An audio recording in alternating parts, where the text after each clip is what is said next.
इसके अलावा कतर का भी ईरान को लेकर बड़ा दावा सामने आया है। ईरान ने 9 बैलिस्टिक मिसाइलें दागी हैं। ईरान ने कतर पर कई ड्रोन दागे हैं। एक मिसाइल छोड़कर सभी को रोका गया है।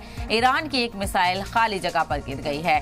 तो पूरे मशरिकी वस्ता में इस वक्त जंग के हालात देखने को मिल रहे हैं और इसका असर दुनिया भर पर भी पड़ता हुआ नजर आ रहा है। जैसे जैसे जंग तवील होती जा रही है ऐसे ऐसे इसके असरात भी मुरतब नजर आ रहे हैं। और वहीं बताते चले कि कतर का ईरान को लेकर बड़ा दावा। ईरान ने 9 बैलिस्टिक मिसाइलें दागी।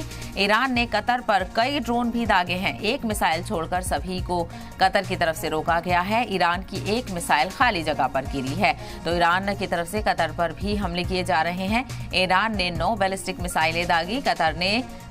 ईरान ने कतर पर कई ड्रोन दागे हैं और एक मिसाइल छोड़कर सभी को रोका गया है कतर की तरफ से। तो कतर की तरफ से ईरान को लेकर बड़ा दावा किया है कि ईरान की तरफ से हमले जो किए जा रहे हैं उनको रोकने की कवायद भी देखने को मिल रही है और एक मिसाइल खाली जगह गिरी है, ये भी बताया जा रहा है।